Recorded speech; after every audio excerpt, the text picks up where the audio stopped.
is Priyanka Patel, and I want to talk to you about my most favorite thing ever, storytelling. Ta-da! So I work with mythological tales and folk tales, and I love performing in front of a live audience. I feel most comfortable just gathering people and simply talking to them, directly talking to them. These strange times have brought us to a point where we need to think differently, we need to innovate and use the digital platform more, and perhaps think of ways of bringing that live storytelling experience onto a digital platform as well. I'm going to attempt giving you some tips so that you can bring that experience into the digital space and perhaps create an illusion of us gathering around the hearth sharing wisdom. So first and foremost, I'd say do not be limited by the frame of your camera. I personally find the camera very limiting. It does not allow me to move around, but I would say that expand your frame and just make sure that you are taking advantage of the space that you have. So move away if you have to, make it real. Talk and perform as if you're talking to a bunch of people. So make sure that when you talk to a bunch of people, the way you use your hands, your gestures, your expressions, make sure that you're bringing all of that in even on a digital platform to create that engagement with the audience.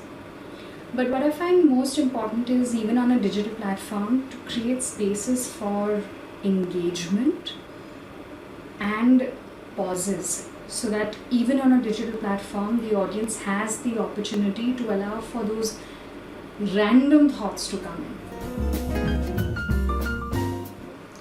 My favorite storytelling experiences have been as a child. I truly, genuinely believe that if you spoke to strangers, you'd get eaten up by the big bad wolf.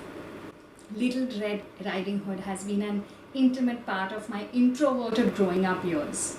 As I grew, I sought to stories for inspiration, for a sort of a guiding light, and even today that has become my way of perceiving the world around me, through stories, making meaning of everything that's happening around me through the stories that I hear, through the stories that I read all the time. Before you start jumping into storytelling, find what is that lens that you use, why do stories appeal to you, and the minute you have that clarity of the lens with which you want to tell a story, your expressions, gestures, tonality, all of that will fall into place. But more importantly, it'll add meaning to what you're doing. So make sure that you find the lens with which you view the world around you.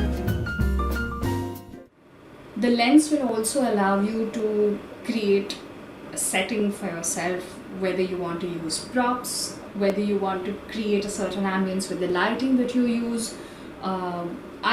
In a live session, I use very simple props, if at all, like my origami bird is one of my favorite props that I use. It's my hummingbird, which keeps inspiring me, and I like to leave people with an actual object while I'm doing live storytelling sessions. But on a digital platform, you can use images that evoke the same kind of feeling. You can use animation, which will allow you to create the ambience for an audience even on a digital platform.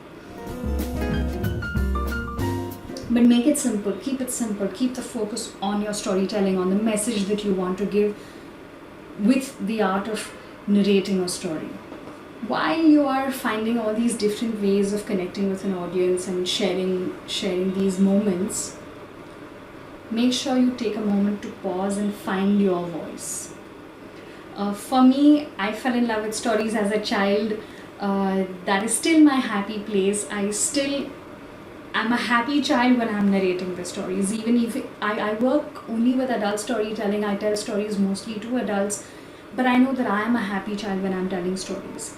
And that allows me to create a certain level of intimacy with the audience. I know that then when I'm creating the stories, I create those pauses and moments for people to go back to their childhood and tap into their own energy sources. Find your voice. That will be most important, to then create a whole narrative around your story, the background about your story.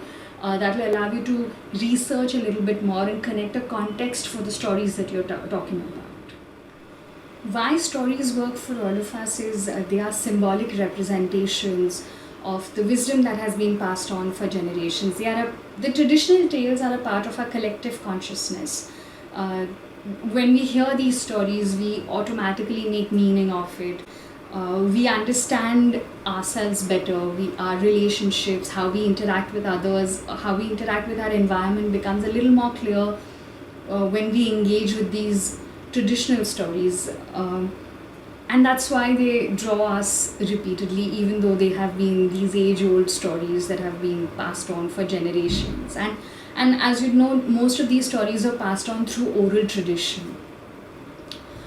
I grew up in a big joint family with lots and lots of people around. And every evening, my cousins and I would gather in our big terrace. Actually, I don't know how big the terrace is, but when you're this small, everything up here is so much bigger. Anyway, we'd all gather together with my grandmom, and my grandmom would tell us stories. It still remains my best moments of being with her, interacting with her. And it was so easy for me to start imagining and creating these worlds in my head that she would be sharing through the stories. And seeing her endless supplies of stories, we once asked her, where do you get all these stories from? So on a full moon night, she pointed to the moon and told us that, do you see the moon? There is an old lady sitting there who's sitting there and weaving a quilt of stories. She gives that quilt to me and I give those stories to you.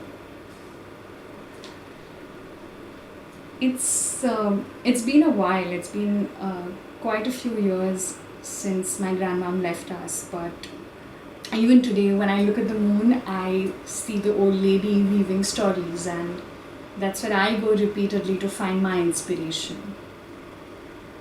I think it's time you go find your moon.